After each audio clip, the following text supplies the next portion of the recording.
Megan Hicks of I Run Far, and I'm here in Chamonix, France. It's Sunday, and yesterday was the 2016 UTMB. I'm with women's sixth place finisher, Jasmin Paris. Hi. Hi. It's great to meet you. I'm just meeting you the first time. Yep. Congratulations on your finish yesterday. How are you feeling right now? Yeah, not too bad actually. A little bit stiff. Going up and downstairs is a bit of a challenge. Yeah, I got to watch you take the stairs sideways a few minutes ago. Yeah. This is your first 100-miler, but you are not a stranger to really difficult events. Yeah, so I'm used to slightly different terrain and conditions. So I've run this year the Ramsey round and the Bob Graham round, which are sort of classic long distance challenges in the UK. Well, you didn't just run them, you annihilated the records on them. Like, let's just be honest here, right? Yeah, well, yeah, so I did break the records, yeah. But they're both, they're sort of, it's fell terrain, so you'll be running not really on paths and on sort of rough terrain. So the UTMB was really different for me. There's quite a lot of, in comparison, there was a lot of track, and there's some road on the UTMB as well, which I don't like at all. How'd you feel about that 8K road opener there? I didn't enjoy it at all, although I was chatting to Damien Hall, who subsequently had an amazing run and finished in 19th. So, yeah, so he took my mind off that first road, so that was good. So, coming from, you're from the Lakes District, you live in I'm from Scotland. the Peak District, So yeah. you're from the Peak District. You now live outside of Edinburgh, Yeah. where you're going to school. But you're a rocky off-trail terrain specialist. Yeah. So coming to the buffed out Trail de Mont Blanc track was kind of like going on a Sunday stroll. Is that what you would liken it to? I didn't feel like a Sunday stroll yesterday. Okay. It was just, I guess, it's just quite different. So compared to Scotland, it was really hot during the day. So even at night, I was too hot. You know, when people were putting waterproofs on at night, I was too hot then. You were hot at night Yeah, also. yeah, I was thinking, I can't believe they're putting on another layer. So when we finished in a thunderstorm, which was very impressive, Yeah. a bit scary. But then when it started raining, that was actually the best. You're like, hey, I felt the whole time. I was like, this I'm feels at familiar. home. Yeah, all that wet rock, and I was off. I left them all behind. It was great. Fantastic. 100 miles, your first shot at it. How do you feel about this distance? It's sort of one of those distances that's, becoming the distance for trail ultra runners. Yeah. So I guess so. The sort of longest distance I've run before was about 100 kilometers, Okay. and I definitely got to about 80 kilometers and thought I could do another 20, and that's about all I want to do. So the thought then of running on top of that another 70 wasn't what I wanted to do. But I think I think you do have to push it into another level when you're doing that, and you probably have to. I'm not sure I paced it as well as I could have done. Maybe should have held something back at the start to feel stronger at the end. Do you feel like you went out too hard now that you've... It's hard to say, maybe, but possibly I should have. I felt a bit rough during the day, but then it was so hot as well. So Yeah. I was using every water source I could to cool down during the day. It's not an unfamiliar feeling. What you felt, the heat and the humidity of yesterday was difficult for a lot of people, but I imagine coming from your climate, it was really impactful on your day. Definitely so. What did you do? I mean, in terms of, you drank as much water as you could, but what else did you do to help try to manage yourself with the weather? So I did actually have a swim at one point during the race.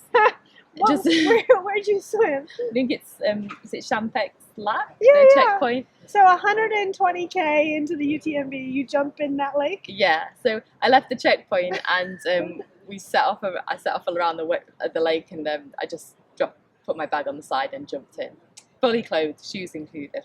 So just as background, Champex Lac is like this local recreation destination. There were probably people fishing, maybe some picnickers. People were cheering. People took it well. They seemed quite enthusiastic about the prospect of I love it. runner jumping in. I love it. Anything else that you did to try to manage yourself? And then I essentially got in most of the rivers that I passed, Okay. and also the water fountains.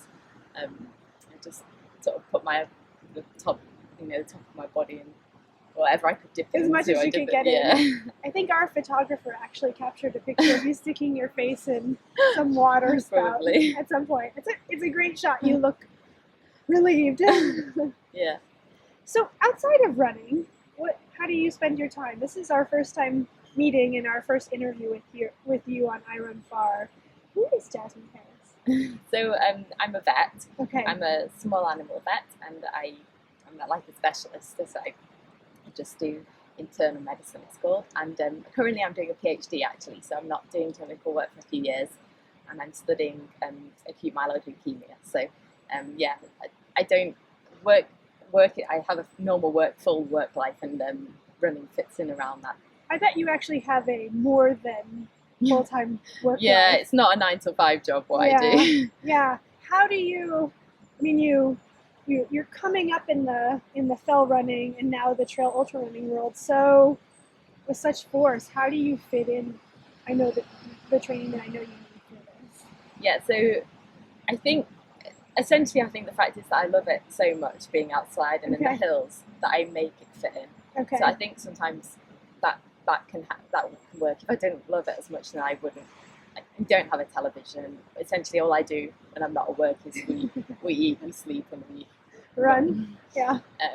Yeah, and I probably don't do as many hours as most. You'll probably talk to a lot of ultra runners, and I don't actually train as many hours as them. So it's hard fitting it in during the week. But weekends we get out to the hills. Do big long days. Yeah. Okay.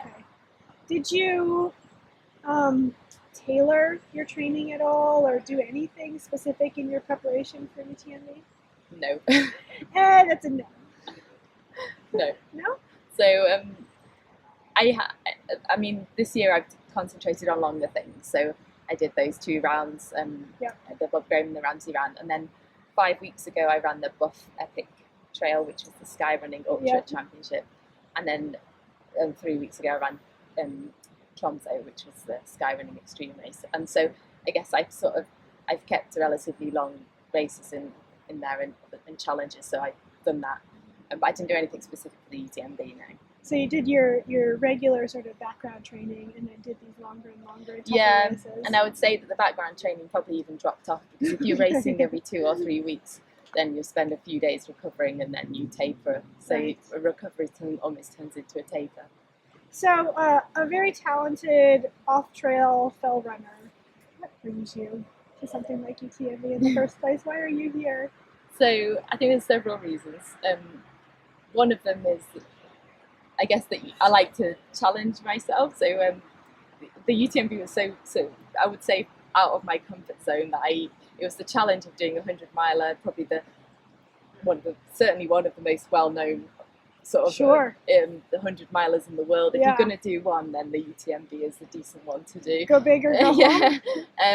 And there were other reasons as well. Sort of friends had told me about it, and especially told me about the sort of atmosphere that you get, and they were spot on with that. It's true that the atmosphere was incredible. You know, all the families in the middle of the night up on the mountain around a campfire. You know, that's just, you know, the fires and Contamine, as you start with that stony track. The big bonfire at Notre Dame de la Gorge. Yeah. And then, you know, just like that first village, the first town that we ran through, I almost felt like I was finishing the race. The applause was so great, and I thought, wait, I've run 20k. I've not run 170 yet. So so the atmosphere in the support was incredible. It was a shame that I finished in the thunderstorm last night, because even in the thunderstorm there were still people out there in Chamonix stood in raincoats cheering us in. But you know, I mean, and today again, the support for the final finishes was incredible. So that was kind of part of it. And then another reason was actually that me and my husband and my friend want to run the PTL. So and the UTMB is that sort of ticket to run the PTL, which is part of this UTMB week, but it's the do-it-yourself out there on the mountains for a few days type style version. It kind of seems more Jasmin Paris style. Yeah, I would say probably more the fell runner type race to do.